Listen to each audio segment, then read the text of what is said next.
Mesdames, Messieurs, bonjour, bienvenue dans cet épisode de On en parle. Aujourd'hui, nous parlons santé et nous allons aborder un sujet très essentiel, la lutte contre le VIH-Sida. Où en est-on aujourd'hui en RDC?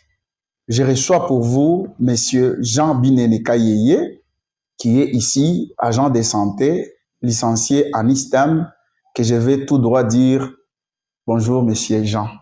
Bonjour, monsieur le journaliste. Bienvenue dans notre émission On en parle. Merci beaucoup, je suis content d'être invité dans cette émission. J'espère que vous allez très bien. Je suis très bien. La santé, tout. Tout, ça va. Tout. Merci beaucoup. Voilà, c'est avec lui que nous allons devoir aborder cette émission. Nous allons essayer de nous poser des questions parce que certains pensent que cette maladie n'existe plus, les autres ont oublié. Et pourtant, nous allons découvrir ce que cette maladie est en train de faire jusqu'aujourd'hui. Alors, sans aller très loin, je suis avec mon invité que je vais devoir poser la toute première question. Alors, monsieur Jean, c'est quoi exactement le VIH-Sida? Merci beaucoup, monsieur le journaliste. La maladie appelée VIH-Sida a une petite historique que nous pouvons parler par-ci par-là. Le VIH-Sida, c'est une maladie qui a commencé depuis 1930 quelques. C'est une maladie qui a été prise d'un animal, on peut dire maladie animale. Okay. C'est une maladie qui provient de l'animal qu'on appelle chimpanzé. Les chercheurs sont allés chercher cet animal et ils ont pris l'animal de quel pays? Ils sont allés au niveau du Cameroun du Sud. C'est là qu'ils ont pris cet animal, les chimpanzés, pour prélever cette maladie et les jeter dans les humains. Et la maladie a existé, a ravagé. Personne n'avait découvert que c'est une maladie qui devait être soignée. Et arrivé le 20 mai 1983, c'est là qu'on a maintenant découvert la première personne avec cette maladie. Okay. Et à partir de ce temps-là, maintenant, on a commencé à suivre les étapes par étapes. Et quand nous rentrons par le mot VIH, c'est une maladie ou bien un virus immunodéficience. Et quand nous allons prendre SIDA, SIDA signifie syndrome d'immunodéficience acquise. Ça, nous l'avons aussi appris voilà. pendant nos études. Mais est-ce que dans des mots un peu plus clairs, parce que c'est pas tout le monde qui maîtrise les syndromes, les immunos et tout là, dans des mots un peu plus clairs pour les spectateurs qui nous suivent. Pour le mot clair, en médecine, il n'y a que des mots vraiment tactiques. Exactement. Quand on parle des syndromes, on parle d'immunodéficience, ça se base sur la cellule de la protection de la vie d'une personne. C'est-à-dire que cette maladie, quand elle entre dans le corps de quelqu'un, elle vise d'aller détruire les protecteurs du corps humain.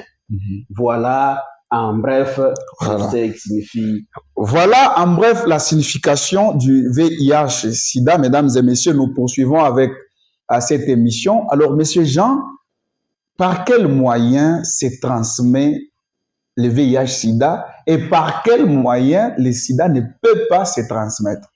Merci beaucoup, monsieur le journaliste, pour la question. Je commence par la première question. Par quel moyen se transmet le sida? Le sida se transmet dans plusieurs modes de transmission. Mais le premier mode, ou le premier moyen, le plus fréquent et le plus facile que tout le monde connaisse, c'est les rapports sexuels non protégés. Les rapports sexuels non protégés. Cela, ça veut dire quoi? Vous voulez faire vos rapports sexuels avec votre partenaire et vous ne connaissez pas vos sérologies, soit disant que celui-ci elle est positive, l'autre n'est pas positive. Lorsque vous faites ces rapports-là sans protection, là, vous êtes en train vous-même de vous mettre dans un danger sans le savoir. C'est ça le premier moyen, c'est-à-dire les rapports sexuels non protégés. De deux, nous avons les transfusions sanguines. Ok. Vous avez une personne malade, un enfant malade qui est anémique. Vous allez dans un centre, mais dans un hôpital. Et vous arrivez là-bas. La personne est censée être transfusée. Quand il s'agit d'une transfusion, on doit toujours examiner le sang du donneur avant de donner au receveur.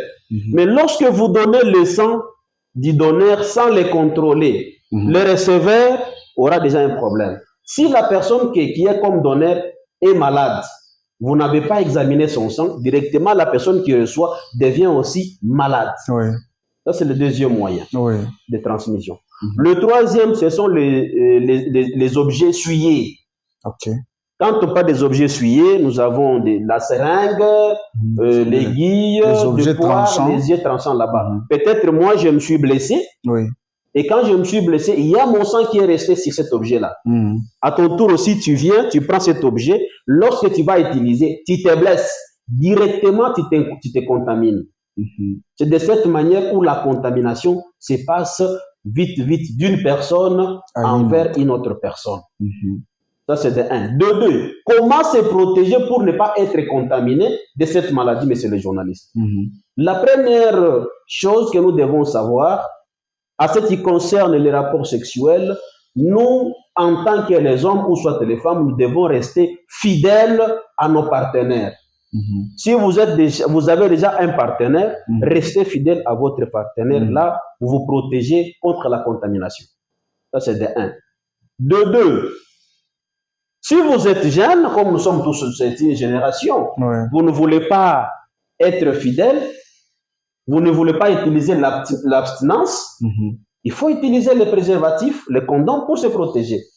Parce que quand vous portez un condom, lorsque vous allez faire votre rapport sexuel, même si votre partenaire est contaminé, le condom va vous préserver de ne pas d'être aussi contaminé de ce virus-là. Et vous serez exempté. Exempté d'être aussi candidat à cette maladie. De 2, il faut se méfier à utiliser les objets déjà utilisés par une autre personne. Vous trouvez une lame de rasoir, une seringue, une aiguille, il faut... Vous ne savez pas la personne qui a utilisé, est-ce qu'il s'est blessé ou il s'est piqué de ça, vous ne savez pas. Voilà le point capital que nous devons retenir sur la contamination et la non-contamination du VIH. D'accord. Alors, quels sont les premiers symptômes ou les signes d'alerte par lesquels on peut savoir que la personne est désormais contaminée de ce virus? Merci beaucoup pour cette question-là. Les symptômes, il y en a beaucoup. Il y a beaucoup de symptômes. Et ces symptômes ne peuvent pas commencer dès aujourd'hui et ça commence non. Il y a toujours une période d'incubation. Et cette période d'incubation, c'est la multiplication du virus dans le corps humain. Lorsque vous vous contaminez aujourd'hui,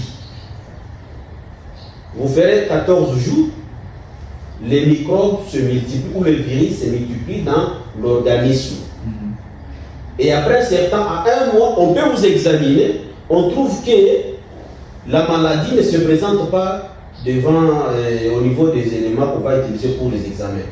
On va vous donner encore des rendez-vous, de revenir 14 jours après. Quels sont les symptômes qui peuvent parvenir, qui peuvent se présenter? Premièrement, nous avons le mal de tête, nous avons la fièvre, l'amaigrissement, la perte de poids, la nausée, le douleur abdominale. Il y aura aussi des plaies dans la bouche qu'on appelle ça douleur buccale. Vous aurez des douleurs au niveau de la bouche. Et après, vous allez commencer à maigrir. Beaucoup, sans oublier. C'est beaucoup et ça fait peur. Ça fait peur aussi. C'est pour cela que j'ai beaucoup insisté d'être fidèle. Et ou si vous refusez d'utiliser ce mot-là, utilisez seulement l'abstinence totale. C'est déjà la clé de protection de votre vie.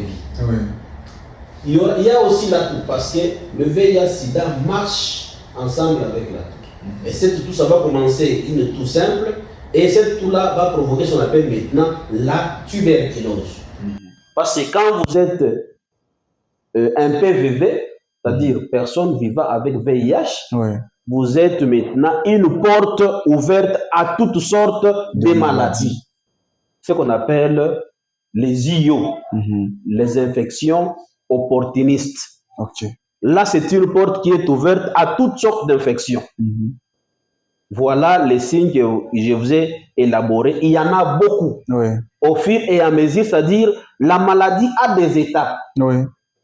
Première étape, nous avons des symptômes, comme les signes que je vous ai cités. Deuxième étape, la maladie prend d'allure. Là, maintenant, nous avons ce qu'on appelle les zonants. C'est-à-dire la personne va avoir des plaies sur le corps. Et ces plaies vont commencer à suivre seulement les traces de nerfs. Et c'est douloureux, ça a beaucoup de douleurs. Et c'est brûlant aussi. Voilà quelques étapes que j'ai épinglées. Voilà, merci beaucoup. Alors, pourquoi le dépistage est-il important aujourd'hui en RDC? Merci beaucoup, messieurs les journalistes, pour cette question. Le dépistage est très, très important, pas dans la République démocratique du Congo, mais pour toi, la personne. Toi-même, l'humain, toi-même, la personne, tu dois savoir d'abord ton état sérologique. Dans la vie, c'est la chose la plus importante, mais c'est la chose la plus négligente pour tout le monde. Ici. Les gens ne veulent pas se faire dépister. Peut-être quand je parle là-bas, on peut dire que je suis malade. Mais ce n'est pas bien de vivre comme ça. Il faut vivre, reconnaître ton état personnel que je suis en bonne santé ou je suis malade. Il faut bien, il faut se reconnaître. Parce que le monde que nous vivons aujourd'hui, c'est un monde vraiment, la maladie existe. La maladie existe. Tu peux voir une très jolie femme, une très jolie fille, les corps bas. Mais tu ne connais pas ce corps-là. Ce corps est beau ou ce corps est miné. C'est pour cela, c'est là où il y a l'importance du dépistage. Si tu l'aimes, vous vous aimez, prends ton partenaire et vous, allez-y dans un centre de santé. Allez-y vous faire dépister. Donc, le dépistage se fait partout, dans des hôpitaux, dans des centres de santé ici en RDC? En ce qui concerne le dépistage, se fait presque partout. Il y a les centres qui ont des services du VIH-Sida, ils ont des tests. Il y a les hôpitaux aussi qui ont des services de VIH, ils ont des tests. Ce n'est pas tous les hôpitaux ou bien tous les centres, ils examinent, non, parce qu'il y a des centres déjà bien déterminés. Dans d'autres centres, quand on reçoit un cas pareil, on doit transférer ces cas à l'hôpital ou au centre qui est approprié de prendre en charge des personnes vivant avec le virus du VIH. Quand vous allez là-bas, on vous examine. Si vous êtes bien, on va vous dire vous êtes en bonne santé et vous allez commencer votre relation. Aujourd'hui, c'est toujours gratuit ou c'est payant, les dépistages? Le dépistage est gratuit. C'est gratuit. Allez vous faire dépister pour savoir votre état de santé. C'est très important. Sérologique. Sérologique, voilà. Votre état, vous comprenez que la matière est bonne ici. Alors, je ne vais pas revenir sur les moyens de prévention parce que mon invité vient de toucher sur ce point-là. Alors, aujourd'hui, quelles sont les idées à déconstruire, à déconseiller? Parce qu'il y a ceux qui pensent que quand quelqu'un est atteint, il faut les discriminer, il ne faut pas les toucher, il ne faut pas les saluer à la main. Est-ce que ce sont des idées à déconstruire ou ce sont des idées à encourager? Non, monsieur le journaliste, cette idée-là, c'est une idée à déconstruire. Parce que la personne qui est atteinte, peut-être elle a eu cette maladie dans l'inconscience sans savoir que ce que je fais, je peux être tombé malade. Il y a d'autres malades que nous vivons avec eux dans la société. Ce n'est pas par l'infidélité qu'il y a eu cette maladie. Peut-être par mégarde, il s'est blessé, il ne savait pas que la personne avait utilisé un tel objet, mais il s'est blessé. Ce que nous devons retenir, la personne qui est malade, ce n'est pas une personne à écarter ou à disqualifier. On peut manger avec lui, nous pouvons manger sans problème. Même assiette. Le VIH ne se contamine pas en mangeant, en dormant ensemble ou en portant les habits des même en personnes, dormant ensemble, ça ne peut pas se contaminer. Okay. Le VIH se contamine seulement lorsqu'il y a le sang, les contacts des sangs. Okay. C'est là où il y a la contamination. La personne, aujourd'hui, je peux vous présenter une personne quelconque, et vous voyez la personne ici, il est malade, mais vous ne pouvez pas accepter que non, vous nous mentez. Mais lorsqu'il a accepté qu'il est souffrant, il commence à prendre ce produit, directement, la personne évolue très bien. Vous pouvez vivre avec lui, travailler, manger, dormir, personne ne saura que la personne est malade. Cette idée-là de discrimination n'est pas bonne. Nous devons les aimer. Nous devons rester ensemble. Oui. Mais par exemple, vous avez votre petit frère qui est malade. Vous allez laisser dans la maison? Non, il faut les laisser. Il faut les laisser. Il faut seulement accepter de vivre avec lui. Donnez-lui les conseils. Oui. Voilà, tu as eu la maladie, peut-être par mégarde, mais présentement, tu es sous cure des produits. Continuer à prendre et tu vas vivre. Exactement, lorsqu'il va continuer avec le médicament qu'il va commencer à prendre du jour au jour, la personne n'aura plus encore le temps de contaminer. Et là, la personne, lorsqu'il va continuer à prendre ce produit, son CD4. D'ailleurs, comme vous parlez produit, vous anticipez ma question. Je voulais savoir, est-ce qu'aujourd'hui en RDC, il y a un traitement efficace contre cette maladie? À ce qui concerne les traitements existent. C'est efficace. Parce que si la personne commence à prendre ses ARV, les antirétroviraux, oui, il n'aura plus encore le temps de contaminer. Parce qu'au moment où la personne commence à prendre le produit, les microbes vont commencer à se regrouper dans l'organisme. Les microbes vont quitter le corps pour aller se réfugier dans le foie, dans les poumons et dans les reins. C'est là où, lorsque la personne continue à prendre ce produit, quand nous rentrons dans notre service de VIH, il y a ce qu'on appelle la charge virale. Oui. La charge virale, on doit prélever le sang du patient pour savoir est-ce que le produit que la personne est en train de prendre, ça fonctionne ou ça ne fonctionne pas. Vous verrez la personne qui a commencé à 3 mois. À 6 mois, on fait son premier charge virale. Et le résultat viendra peut-être, c'est encore positif, c'est-à-dire n'a pas encore supprimé. Lorsqu'il va continuer avec le traitement, à 1 année, vous verrez lorsque vous allez faire maintenant le deuxième charge virale, vous verrez qu'il y aura maintenant que la personne a supprimé. Quand il a supprimé, c'est-à-dire le CD4 a diminué, il n'y a plus encore moyen de contaminer, la personne est arrivée au niveau, ce qu'on dit U égale U, c'est-à-dire intransmissible et puis indétectable. Il ne peut pas transmettre et ces microbes ne se laissent pas voir encore au niveau des laboratoires. C'est à cause de ce produit appelé ARV. Et les ARV se trouvent dans tous les sites, dans tous les centres là où il y a les services du VIH. Et ces produits se donnent gratuitement. Wow. Ce n'est pas payable, c'est gratuitement. Notre pays, en passant par le partenaire, nous a aidés avec les antirétroviraux, tandis que dans les années antérieures, ces antirétroviraux étaient très chers. C'est-à-dire les gens qui ont souffert de 1980, ils mouraient à cause de manque de médicaments. D'ailleurs, nous rappelons qu'entre 2010 et 2022, le taux de morts a vraiment baissé parce qu'il y a eu beaucoup de prises en charge ici chez nous en Quand le taux a baissé, c'est en guise de la présence de produits dans des centres de santé. Et il y a aussi ce qu'on appelle la suivi de patients. À chaque rendez-vous, parce qu'un patient PVV, dans une année, il a des rendez-vous. Le premier rendez-vous se fait à 6 mois et le deuxième rendez-vous à 12 mois. Lorsqu'il vient à 6 mois, moi, en tant que corps soignant, je dois l'examiner physiquement. Je dois savoir mon patient, est-ce qu'il a des IO, soit il a la toux, soit il a le mot de tête, soit parce qu'il y a des questionnaires que nous avons sur la fiche de suivi. Et c'est en passant par cette fiche, je dois commencer à questionner mon patient et le patient va commencer à me répondre. Si je vois que telle question, ça concorde avec telle maladie, je dis non, mon patient, il a eu à prendre aussi une autre maladie. Là, je dois directement attaquer pour que la maladie ne continue pas dans cet organisme. Très important. Alors, quel conseil vous donnez à quelqu'un qui vit avec le VIH au quotidien? Merci beaucoup.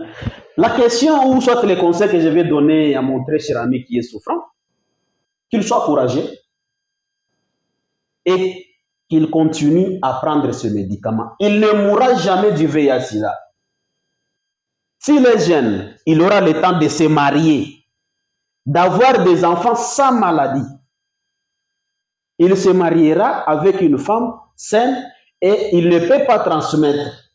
S'il continue à prendre les médicaments réglementairement, parce qu'après une année ou 6 à 12 mois, ces examens, quand vous allez apporter son sang au niveau des laboratoires, il n'y aura plus encore de microbes. Tandis que tout le microbe sera enquisté quelque part. Là, il peut faire tout ce que les humains font. Il va se marier, il aura des enfants, il ne peut pas contaminer. Mais l'erreur en est que lorsqu'il va arrêter ce médicament, ça devient maintenant très grave. Comment ça? Parce que les microbes qui étaient enquistés vont maintenant sortir de ces kystes-là.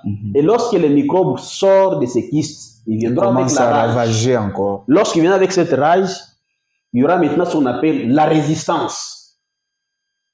Quand il y a résistance, nous serons censés maintenant d'enlever la personne souffrant dans la première ligne, parce que le VIH a des lignes. Il y a première ligne, deuxième et troisième ligne. Vous avez commencé avec la première ligne, qui a eu résistance. Là, nous serons censés maintenant de vous enlever dans la première ligne, vous mettre dans la deuxième ligne. Et lorsque vous allez respecter cette deuxième ligne, vous allez bien évoluer.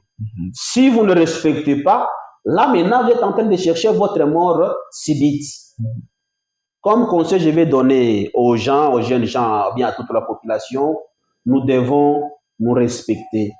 Si vous êtes malade, continuez à prendre votre produit au quotidien. Vous n'aurez plus d'autres problèmes. Vous ne mourrez plus du VIH-Sida. Peut-être c'est la malaria, peut-être c'est la fièvre typhoïde, peut-être c'est l'accident ou autre maladie qui peut vous tuer.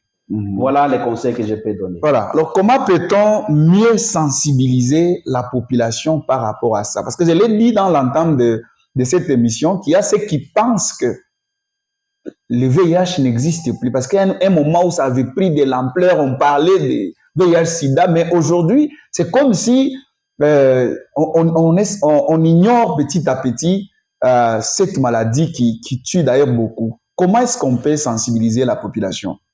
Ok, merci pour cette question de la sensibilisation. Quand nous rentrons dans notre pays, nous avons une journée concernant le VIH. C'est au mois de décembre, j'ignore la date qui vient de partir de loin. Et ce que nous devons vivre, ce que nous devons savoir, nous en tant que population, la maladie existe. Quand la maladie existe, ne faites pas semblant de marcher en désordre dans la vie. Si vous voulez bien connaître que la maladie existe, allez-y dans des hôpitaux, dans des centres, là où il y a le service de VIH, vous comprendrez que la maladie existe. Comme conseil, faites-nous dépister. Et quand vous vous dépistez, vous aurez les mêmes conseils qui vous disent, messieurs, soyez fidèles si vous êtes mariés. Si vous n'êtes pas mariés, soyez abstinents à ce qui concerne l'amour. C'est ça les conseils. Voilà, c'est ça les conseils. Nous allons déjà à la fin de notre émission.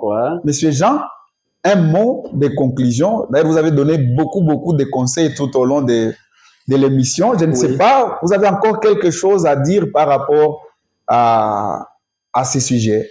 Merci beaucoup, monsieur le journaliste Jourdain. Merci. Ce que je peux ajouter concernant notre émission, chers mariés, restons fidèles à nos femmes. Nos femmes aussi, restez fidèles à nous, vos maris. Chers jeunes garçons, jeunes filles, utilisez l'abstinence pour se protéger. Parce que c'est le corps d'une personne qui est le capital. Oui. Lorsque votre capital est foutu, vous aussi, c'est fini, vous êtes foutu. Et lorsque vous serez contaminé, peut-être avant que vous connaissiez que vous êtes malade, vous allez bien vivre. Le jour qu'on va vous dépister, vous dire que vous êtes malade, tout ce que vous pensez, ça sera foutu et vous allez commencer tout droit à penser à quoi? À la mort. Mais ce n'est pas la fin. Continuez à vivre avec cette maladie que vous avez déjà contaminée, mais en prenant les médicaments. Et quand vous prenez ces médicaments, vous allez vivre longtemps. Restons fidèles à nos femmes, utilisez l'abstinence dans notre vie quotidienne. Voilà, messieurs les journalistes, que je peux dire. Voilà. Merci beaucoup, monsieur Jean, d'avoir été présent dans notre émission. Merci, monsieur le journaliste Jourdain. La maladie existe. Allez vous faire dépister pour connaître votre état sérologique. Et le dépistage, c'est gratuit. Soyez fidèles, utilisez l'abstinence. Ce sont les mots de conclusion de monsieur Jean Binene Kayeye, infirmier, corps soignant, qu'on a réussi aujourd'hui dans On en parle.